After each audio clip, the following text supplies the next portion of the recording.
9th Bihar board Hindi की पुस्तक बसंत भाग दूसरा, जिसमें चैप्टर नंबर हमारा 15 है, आश्रम का अनुमानित व्यय।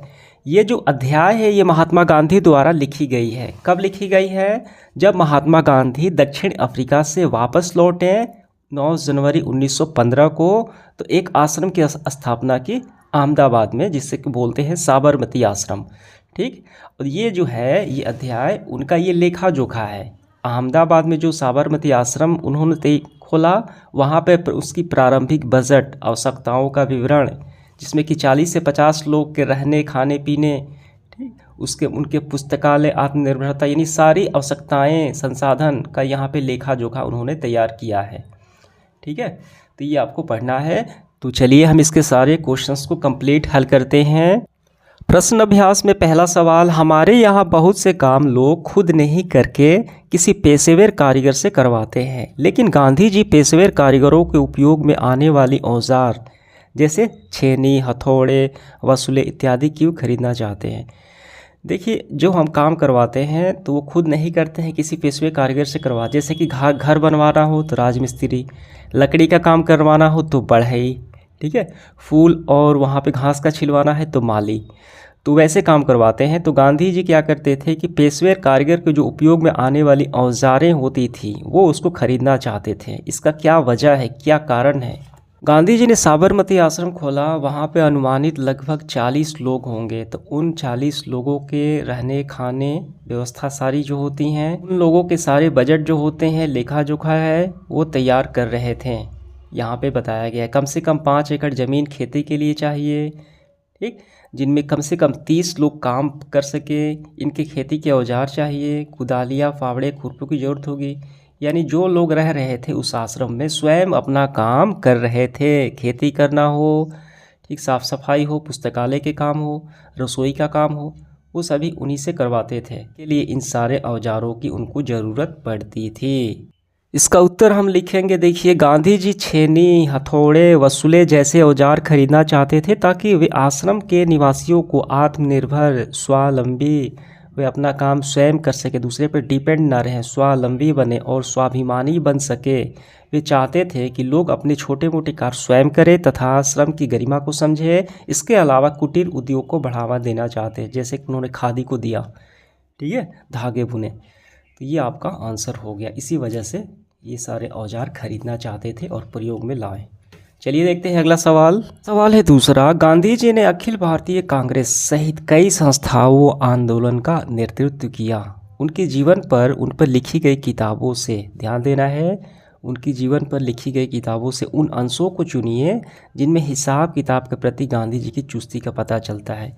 यानी हमें उनके द्वारा जो बुकें लिखी गई है जीवन से, उनमें यहाँ उनसे ये चुनना है ताकि ये पता चल सके उन हिसाब किताब के प्रति कितने वो पाबंद और चुस्त थे। गांधी जी ने चंपारण आंदोलन किया 1917 में, असहयोग आंदोलन 1920 में, नमक सत्याग्रह 1930 में, ठीक।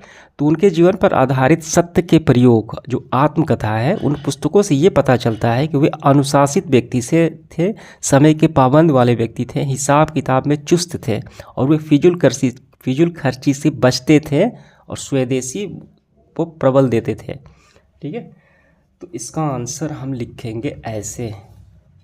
गांधी जी बचपन से ही हिसाब किताब में चुस्त थे। वे बिना हिसाब किताब की कोई भी कार्य नहीं करते थे। वे कभी भी फिजूल खर्ची नहीं करते थे, ठीक। यहाँ तक कि कई बार पैसे बचाने के लिए कई किलोमीटर पैदल यात्रा करते थे। उनका मानना था कि धन को जरूरी कार्यों में खर्च करना चाहिए, ना कि वैभवपूर्ण जीवन, ठीक है, जीने में।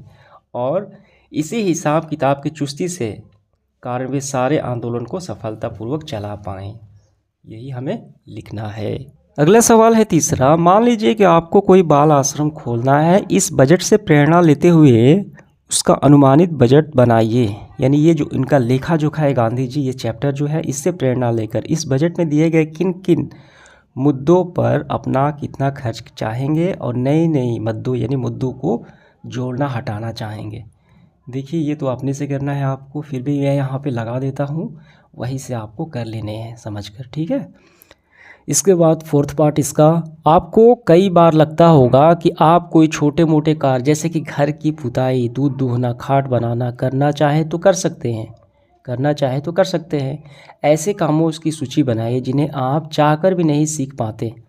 इसके क्या कारण रहे होंगे, उन कामों की सूची भी बनाइए जिन्हें आप सीखकर ही छोड़ेंगे। बिल्कुल सरल है। देखिए इसका आंसर हम करेंगे, हमारे जीवन में बहुत ऐसे कार्य हैं जिन्हें हम चाहकर भी नहीं सीख पाते, जैसे घर की पुताई, गाय का दूहना, खेतीबाड़ी, कपड़े सिलना, ठीक है, कपड़े रंगना आदि कठिन कार्य हैं, अतः इसे सीखना कठिन है। छोटे से छोटे, बड़े से बड़े काम करने की लगन, परिश्रम और अनुभव की आवश्यकता होती है। अतः पेड़ पौधे लगाना, गाड़ी चलाना, कंप्यूटर पर काम करना, यदि मैं काम करना ये काम सीखकर ही छोड़ूंगा, भले मुझे प्रशिक्षण भी क्यों ना लेना पड़े, ये आपको ऐसे कर लेना है।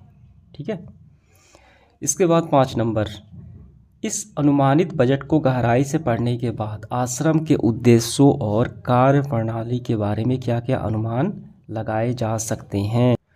इसका आंसर हम लिखेंगे, अनुमानित बजट को, ये जो उनका लेखा जोखा बजट वाला चैप्टर है यही, इसको पढ़ने के बाद हम आश्रम के उद्देश्य को भली भांति समझ सकते हैं। स्वावलंबन की भावना, ठीक है, उसके बाद अतिथि संस्कार, ज़रूरतमंदों की आवश्यक सुविधाएं प्रदान करना, बेकार लोगों को आजीविका प्रदान करना, श्रम का महत्व समझना, कुटीर उद्योग को बढ़ावा देना, ये सारे आपको कर लेने हैं।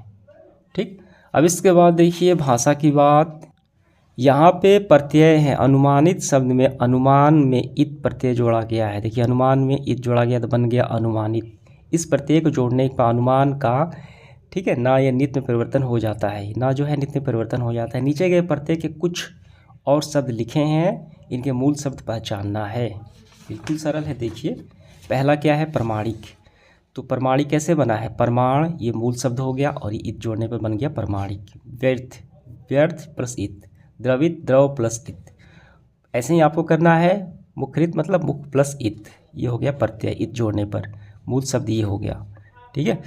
जंकृत का जंकर प्लस इत, शिक्षित का शिक्षा प्लस इत, मोहित का मोह प्लस इत, चर्चित का चर्चा प्लस इत। उसके बाद देखिए अन्य भी, इसके बाद आगे भी दिए गए हैं, इनको भी हमें ऐसे ही देखना है। तो ये हो गया इसका मूल शब्द। मौखिक देखिए मुख प्लस इत, संवैधानिक को संविधान प्लस इक, ठीक है। प्राथमिक में कौन सा जुड़ा है, प्रथम प्लस इक। पौराणिक का पौराण प्लस इक, दैनिक का दिन प्लस इक। ये समझ में आ गया। इसके बाद अगला जो सवाल है दूसरा, बैलगाड़ी और घोड़ा गाड़ी शब्द में 2 शब्द जोड़ने से बना है, इनमें दूसरा शब्द प्रधान है। गाड़ी कैसी है, वो गाड़ी है बैलों की, ठीक है, प्रधान यही हो गया गाड़ी। ठीक। घोड़ा गाड़ी कैसी है, ये घोड़ा गाड़ी है, यानी शब्द का प्रमुख और दूसरे पर टिका हुआ है। ऐसे समास को तत्पुरुष समास कहते हैं। वैसे ही हमें 6 का एग्जाम्पल देना है, तो यहाँ पे मैं लगा देता हूँ, वहीं से आपको कर लेने हैं। ठीक है, समझ में आ गया। जैसे यहाँ पे देख सकते हैं, पहला है राजपुत्र, यहाँ पुत्र मुख्य है ना कि राजा। ठीक है। इसके बाद रसोई घर, रसोई के लिए घर, यहाँ घर मुख्य है जो रसोई के लिए प्रयोग हुआ है।